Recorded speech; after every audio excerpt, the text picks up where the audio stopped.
just to kind of hit the call off, Paul, it being kind of going into week 2 of 5 in March. One question I guess I would have for you as a producer, kind of bringing yourself back, when you had the advantage of having that 5-week turn-in, did you use it as you had a week off, or did you use it like you had an additional week to hit your goal? Hey, great question. By the way, first, let me just start with this. Congratulations to Christina for hitting a senior sales manager. That's a big deal. So she gets her logo, and that's one of the things that everybody should be focused on. You know what I mean? You kind of get your own identity, get your name, you get to choose it. And I tell you guys, but I don't know if she wants me to disclose it, so I'm gonna let her. And in fact, once you just wait, you'll see the logo come out, because as creative as Christina is, I guarantee it's gonna be one of the best logos. And so congratulations. It's always cool to see somebody you care about, because I care deeply about Christina, grow and hit that level. And so, and by the way, all of you should have that as your goal. Now, tying that to your question, because I can definitely tie that up. When you look at like a 5-week month, for me, Marisa, I was always like, I planned my year with the 5-week, months in mind, because I never wanted to miss a promotion. I always think it's interesting when somebody's, at like a 110 and they can get to a 130 on their own pen. Like, to me, I don't get that, because I just, when I was at a 55% commission, I would look at the promotion guidelines, and that was like in front of me every day. I would stare at that. I'd fold it up, put it in my pocket. Like, I knew how important that was. And the way I looked at it was this: if I went over here to Hillary and I said, hey, Hillary, if you just give it all you've got for the next 8 weeks, like nonstop, if you work 80 hours a week, I'll double your salary. She'd be like, can I bring my sleeping bag? Like, can my kids visit? Like, I mean, she would be, yeah, of course, because it's only 8 weeks, and forever now that income is higher. So that's kind of how I looked at it when it came to the promotions in the business. So I'd map out my year. If I see a 5-week month, I knew like that would be a great way to really springboard into that promotion. So for some of you, maybe you're like, I know I have to help 20 families a month to get my promotion. Or maybe I got to help 40 families 2 months in a row to get to my 130 commission, or whatever that looks like. So whatever it looks like for you, but you should have it mapped out. And maybe you said, man, Paul, I've tried and I'm coming a little short. Well, that extra week gives you like 25% increased volume. So if you're normally writing like 30,000, you're going to write, whatever that'd be, like 37, 38,000, just because you got that extra week. So I always mapped it out, even with my team. Now, for some of you, maybe you're looking at your team goals. Like, man, if my team hits this amount, I can hit my promotion, right?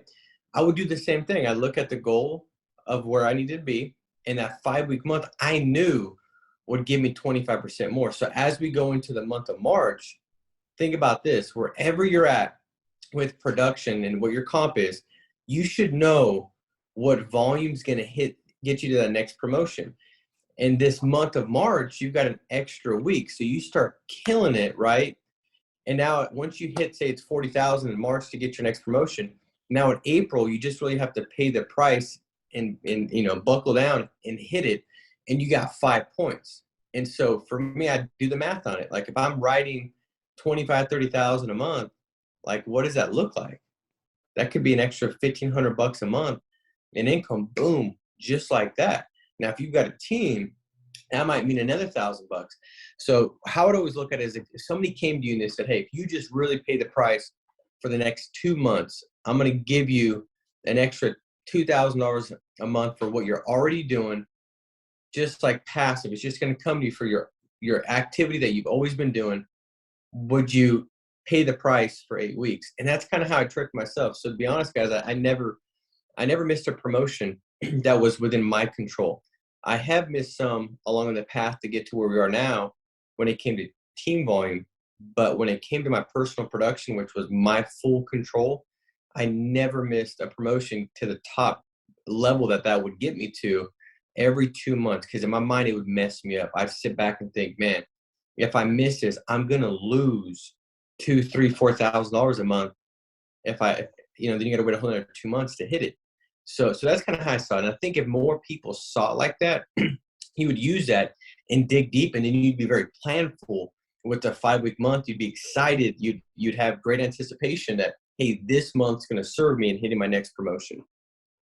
Absolutely. I feel like if you hit your first piece of that promotion in a 5-week turn-in, it almost jumpstarts you and shows you like, hey, if I can do this in a 5-week turn-in, I know I can do that much work in a 4-week turn-in, but also pushes you to work that much harder to make sure that you do hit it that second month and you do get that comp increase, so to say. So Yeah, I love that. And then a couple of questions that kind of came through. They're going to be a little bit all over the place, but I tried to, form in a little bit. What would you say that some tips are for keeping your team focused through the highs and lows, as well as focusing on your own goals? Because as we know, this business can be a little bit of a roller coaster.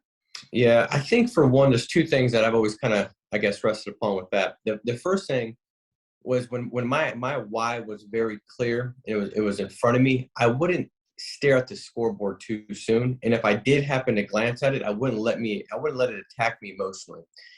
And so for a lot of people, like when there's not progress, or you're having a bad, couple weeks, or the team's struggling, like that's normal. And sometimes we think that that's obscure, that doesn't happen. It does. Sometimes we almost like, it's just like a lie in our mind that we think we're the only ones, right? And that's why I think it's so important to come to dial teams and participate and get around people that are in this business, because I think a lot of times that destroys that lie, that self-limiting lie that we believe, which is like, man, it's just me.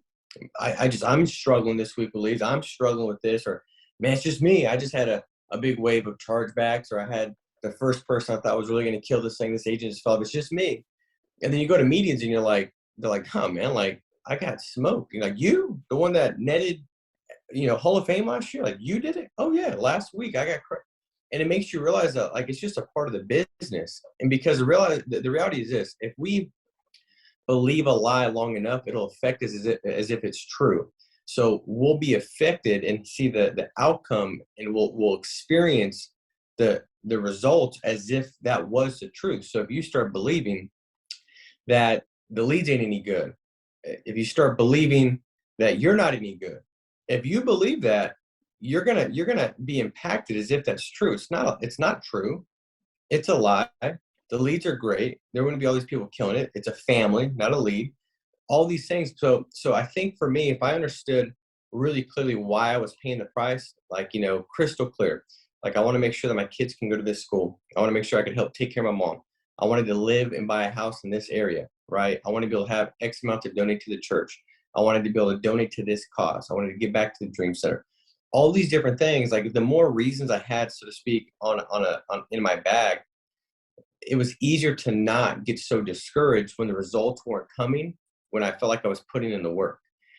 Because I think the breeding ground for disappointment and discouragement, it's in that gap, right? You're here and you want to get here. And we all have that. I have it right now, and you'll never lose it, because for most people, when you say, I desire to be here, well, once you're there, that's your new here. Does that make sense? So like, I want to be here, and then you get there, well, then you have a new there.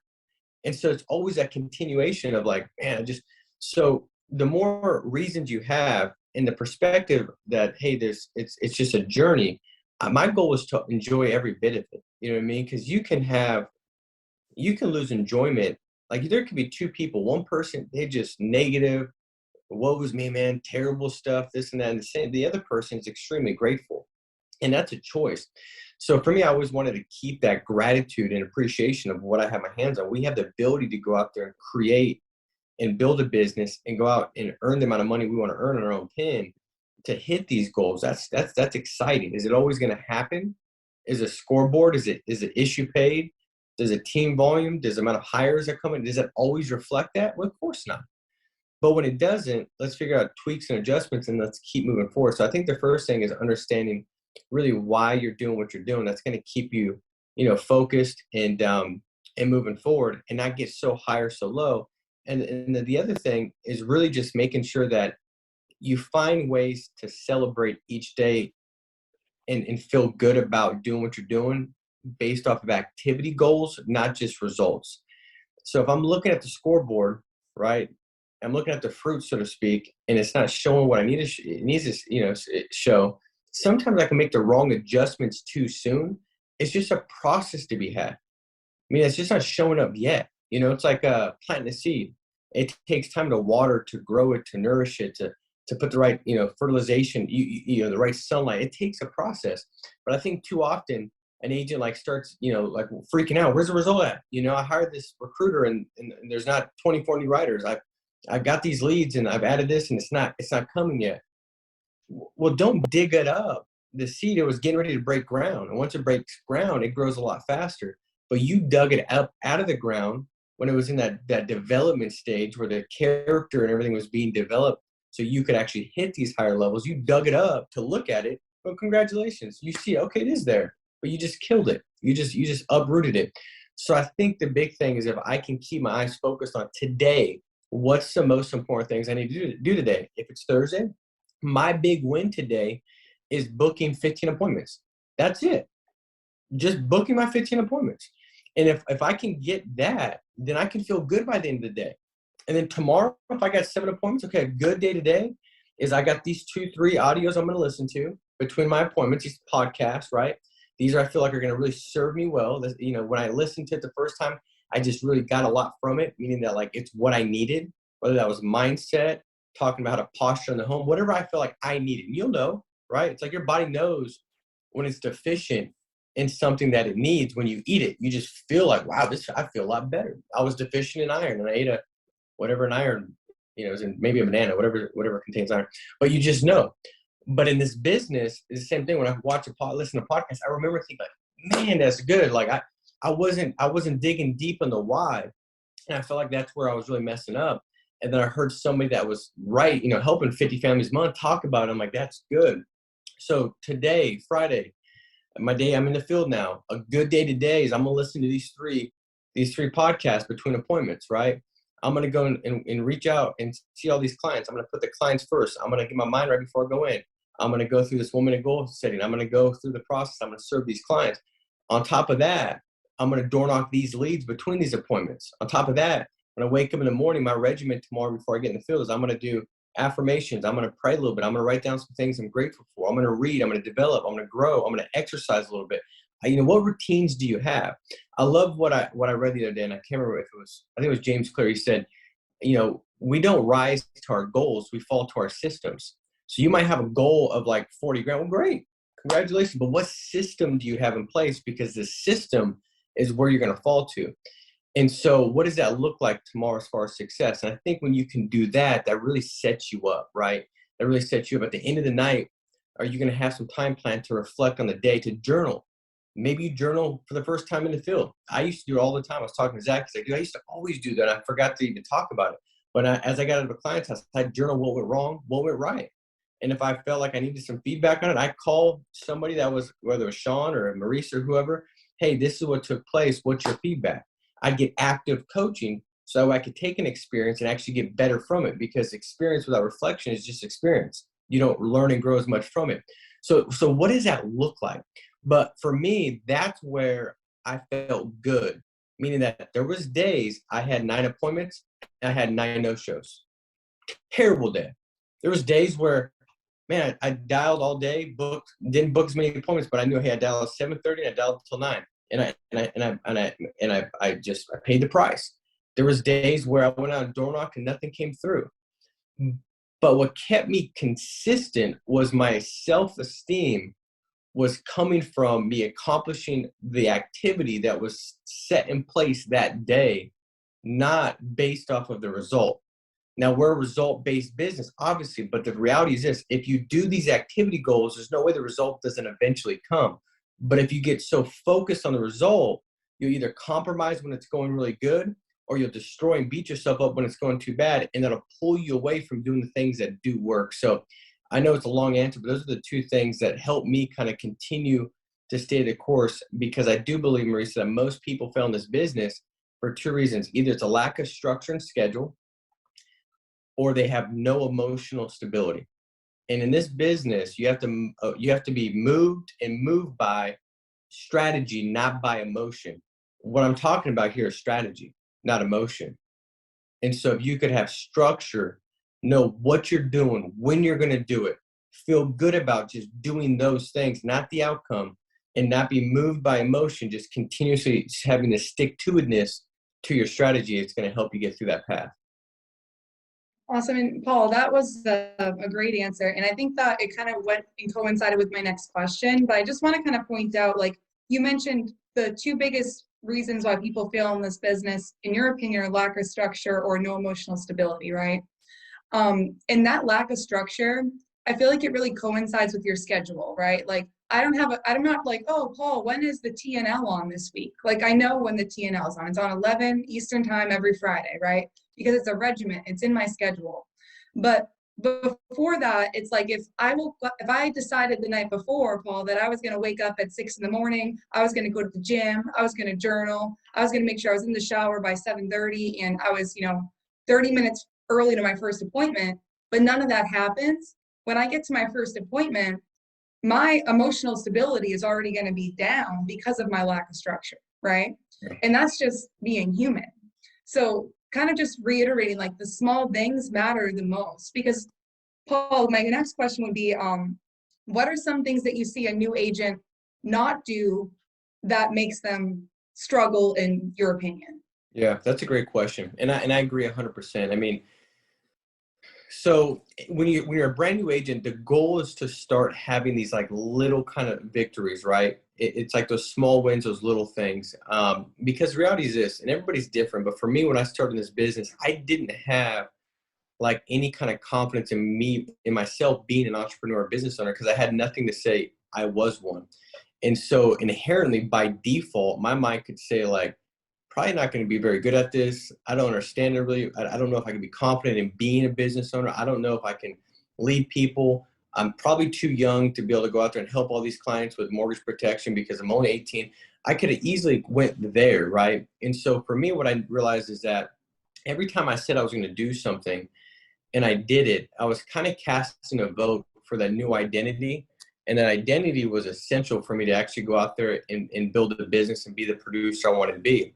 And so what I mean by that is this: if I said I was going to be there at dial day at 7 a.m., get my leads all ready, be making my first phone call at 7:30, even if I didn't get great results because I got there an hour earlier, which I typically did, what was happening though was I was casting a vote with this new identity that I needed to have, which was I'm a business owner, I'm structured, I'm a professional, I do what I say I'm going to do. And that didn't always happen. And so for me, what I realized is that you're going to have days where you miss that up, where you don't. You said you're going to be there at, wake up at 5 and you didn't, or you said you're going to get to the office at this time and you didn't, or you said you're going to invest this amount of leads and you didn't. That stuff's going to happen. Be clear. That happens to me still. I mean, I got a list of stuff that was planned yesterday that I said I was going to do, and I didn't do it. Like a couple conversations that I didn't end up having. So, but my goal is this: I just don't want to have it happen like 2 times back to back. So in my mind, I'm predetermined. I understand that it's going to happen. My expectation is that it shouldn't. I'm gonna do exactly all of it, but I do understand that it's not always going to happen. My goal is for it to not be 2 days back to back. I love what Trey said. He said that too often, like, we make these good decisions that we're going to go do this. We're going to get our first staff. We're going to invest more in resources and leads. We're going to get an office space. We're going to do these things. And he said the problem is, like, when we don't do it, it's like getting a popped tire. What most people do is they get out of the car, instead of fixing the tire and moving forward, they pull out a machete and they start slicing all the other tires, and like, I'm not good enough. I knew it. And they freaking pop all the other tires. Well, chill out. Just like fix the tire. It's all right. Nobody's perfect. We're all disasters. Stop believing this crappy lie that because of that one situation, now by default, that's who. Just fix the tire and let's keep moving on. And so I think some small choices that will kind of help with anybody, especially new agent getting started, is plugging into an environment that's going to help you think the right thoughts. Like, we're a product of who we hang out with all the time. And that could be whether it's your association physically with people. It could be through reading a book, through watching podcasts and things like that. But what goes into our heart, our heart, it's through our eyes and through our ears. And so we have to guard that, and we have to be intentional with that, because on top of my small little votes I cast for this new identity I need to have to be the person that's going to be able to handle a business, and the person is a 40K producer. The other thing that influences my identity quite a bit is my association, right? Like if I started hanging out with, the Crips, I'm going to get on here. I'm going to talk a little different. I might look a little different instead of gray wearing blue. Like there's things that will change because it's a different tribe. I'm with a different group. And it's the same thing with everybody. And so we're a product of who we are or where we're at based off of the choices we made. And a lot of times those choices and thoughts are influenced based off of our association. So if I'm brand new, I want to plug into an environment that helps me think the way that people are thinking that are where I want to be. So if I plug into WorkSpot's offices and I can get around Marisa, I can see how she responds to something that hangs up. I can see how she overcomes objection. I can see the skills in what she does there, but I could also see her mindset in the way she sees things and her response to things. And that's the stuff I want to pick up. And if I'm exposed to it over and over and over and over again, eventually I start to have that thought opposed to the thought I had prior to coming on board. And the reality is for every new agent, the thought process you've got as a brand new agent, it's not the thought process that's going to get you to a Hall of Fame producer. And the Hall of Fame producer, if they want to go right and help, do $1 million a year, they got to have a different thought process. Like I've got to think differently this year if I want my business to be at a different level, because the same thought process that got me here is not going to get me over there. So what you want to do is get around. Like these are some of these, this is like almost like a cornerstone habit, a cornerstone choice that could lead to all these other ones that make such a big difference. Because now that you're there early, well, guess what you do?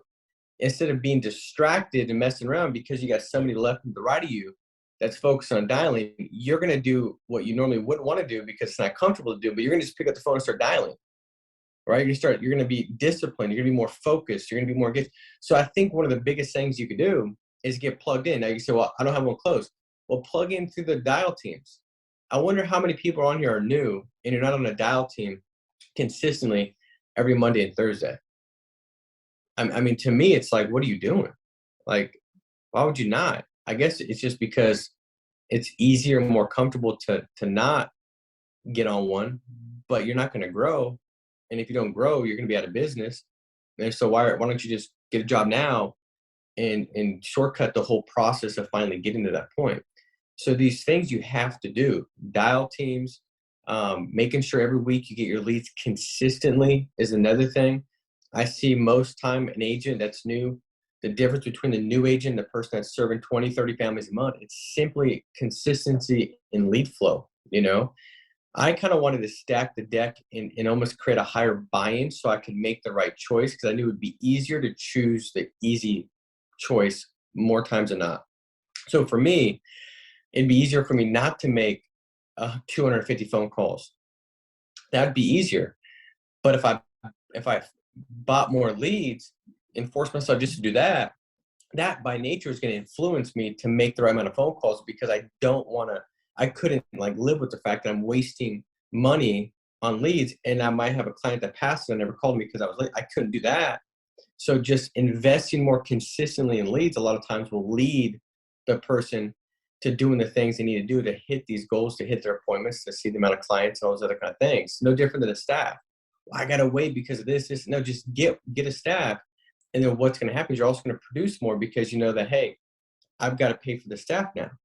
So it's too often we sit back and think, in my current situation, I can't hire a recruiter. Well, maybe. But if you hire a recruiter, you're going to go sell more because you've now created a higher buy-in. You could sell more right now, but you're choosing not to.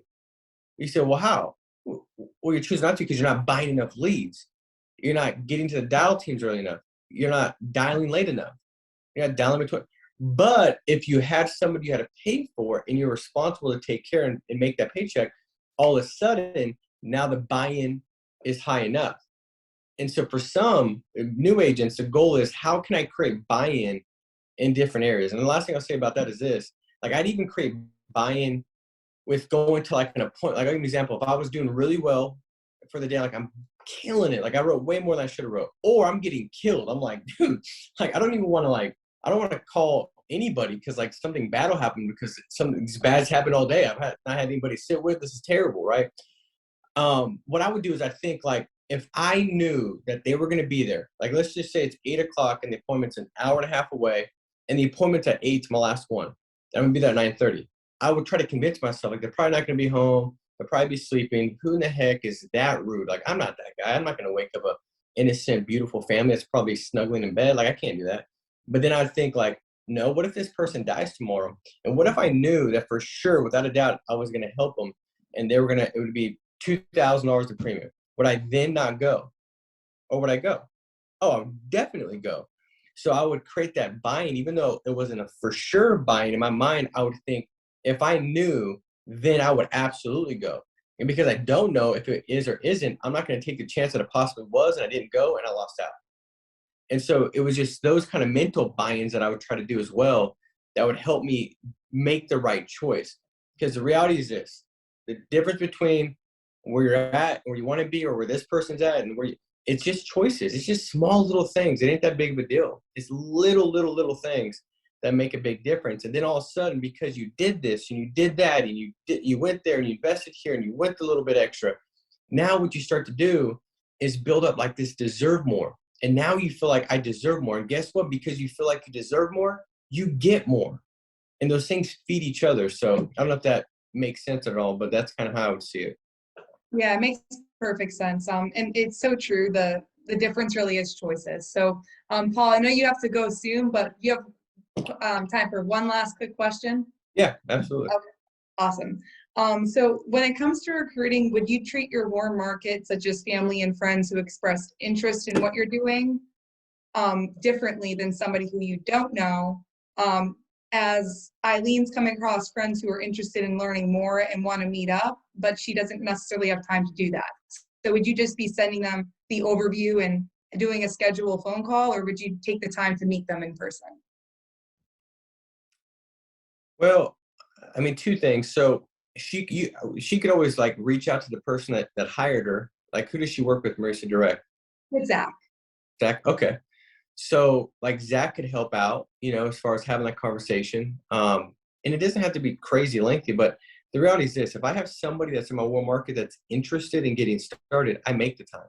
I mean, there's 168 hours in a week, and I get being busy. Heck, I got 5 kids, and they're like, one's got soccer, one's now my wife today. She's like, they got gymnastics. I'm like, what do you mean they got? When did they become gymnasts? She's like, well, they wanted to try it. I'm like, that's great. So we'll be gone another day. But like, so I get being busy. But the reality is like, it's all, see, this is the difference. This is the thing. Like in this business, my mind is always set on trade-offs. Like there's going to be a cost associated, but there's also going to be a reward. There's going to be a price. There's going to be a payoff. And this is probably one of the things that I think has helped me out the most is having like a trade-off mindset. I don't even know if that's a thing, but I feel like for me, I just instantly think like, is it worth it?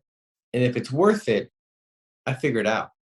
So if I'm super busy, but I think like, well, if I meet with these 3 people, it could change their life. One of them, it could change their life. And I've got a lot of warm market. Heck, Andrew's warm market.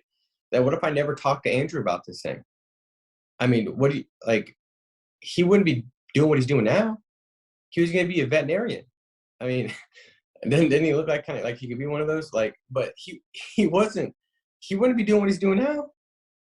So it could change his life, and that person might be the anchor for you to build a massive business and change your life. And so if that's the case, it's like I like doing if-thens in the positive way that outlooks success, not the, well, what if I spend 3 hours and they did nothing? Okay, drama. But what if you spent the 3 hours and they did something? So I would make the time. I'd schedule it. It's interesting how there's a lot to be said about like schedule. There's so many hours in a day, and usually the person that is crazy more productive, whether that's in the business and different areas of life, they're just more structured in their schedule. You know what I mean? Like I just that's one of the things that I just really understood was like trying to get as much in my schedule as possible that was going to be fruitful. And that's not all business. That's like, if it doesn't provide fruit when it comes to my business, physical, like, my health, if it doesn't bring, fruit to my relationships, to my spiritual walk with God, if it doesn't provide fruit in these areas, I don't need to have them in my schedule because it doesn't do any good at all. And so, it's just like people like, how do you do it when you're in the field writing helping 40 families every month, 50 families a month, and working with 4 staff and hiring the amount of agents you guys are hiring and working with the leadership team and raising up different people that were, wanting to step up and getting these new agents started. And it's like, yeah. And they're like, how do you have time for family? I was like, dude, I was still coaching my kids' soccer games. I was still leading the kids' church. It's not that deep. You just schedule it. There's 168 hours in a month. There's nothing special about it. Typically, the person that's just getting a little bit more done, they've just done a little bit better job of being disciplined in the schedule, having very clear priorities, and executing from that priority list. Not just doing things that they enjoy doing, but the things that provide joy. Like, I enjoy watching a football game. I enjoy watching Netflix. I've watched plenty of series. I enjoy that stuff. But my joy doesn't come from that. My joy comes from developing and watching my kids grow. My joy comes from watching the teams grow and you guys grow and the agents grow. My joy comes from in having more of a relationship with the one that created me. That's where my joy comes from. So I'm going to try to be more inclined to do the things that produce joy, not just the things I simply enjoy. So I hope that makes sense, guys. I appreciate you having me on, and let's just keep crushing. Let's make this a massive month. Anything you need from me, please let me know. But the time is now. Let's kill it. See you guys. Thanks, Paul. Appreciate you. Bye. All right. Awesome, guys. So whenever we have Paul on, it's definitely a blessing to have him on, because essentially I feel like Paul is a really good person just to be able to point to for a lot of different things, from the leadership side, but also from the personal production side, and what it looks like actually coming into this business, and kind of what the winning and losing mindsets are, right? And I know even for myself, I've been in this business since I was 19 years old, as a lot of you guys know.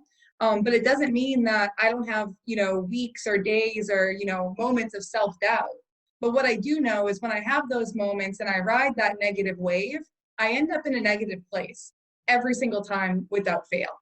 So I realized I needed to restructure my brain to, when it's going to that negative place, where can I bring it to a positive? Even if that means I'm really thankful that, the client that just no-showed me, that, I'm thankful that they answered the phone and, they reset the appointment. But I'm also thankful that the client I sat with before that, was on Social Security and, maybe making $800 a month. I'm thankful that I've been able to put myself in a better situation at the time being than that individual. And basically being thankful for all the little things. I'm thankful I have a roof over my head. I'm thankful I can go to an office and work with other people. I'm thankful that this whole entire company essentially is willing to help each other. Like, I'm thankful I can call anybody in this company and they're not going to be like, well, I just don't really want to tell you that. Like, it's the little things that matter.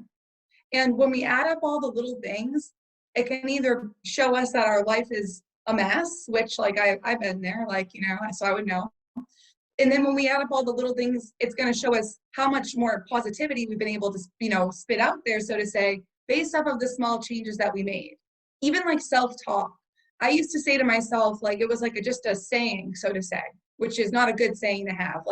I would, drop my phone and I would say, I'm an idiot. Don't say that. Oh, let me grab that. Happy it didn't break, right? Because when we change the way that we're talking to ourselves and we're speaking out loud, it really makes a big difference. If I say, I'm a woman, so no guy is ever going to listen to what I say. Well, then they're not ever going to listen. But there's a lot of guys on this call who are killing it. And is it because of me? No, it's because they're good with their schedule, they're disciplined. But if that was my mindset, I would never even be able to talk to them or coach them, right? So there's so many small different things.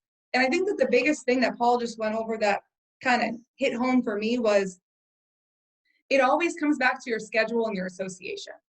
Because going back to the lack of structure and then the no emotional stability, those are the two biggest things that are going to pull people out of this business. There's going to be emotional stability when there isn't a lack of structure, right? If you're all over the place, you're I don't even know what next week looks like.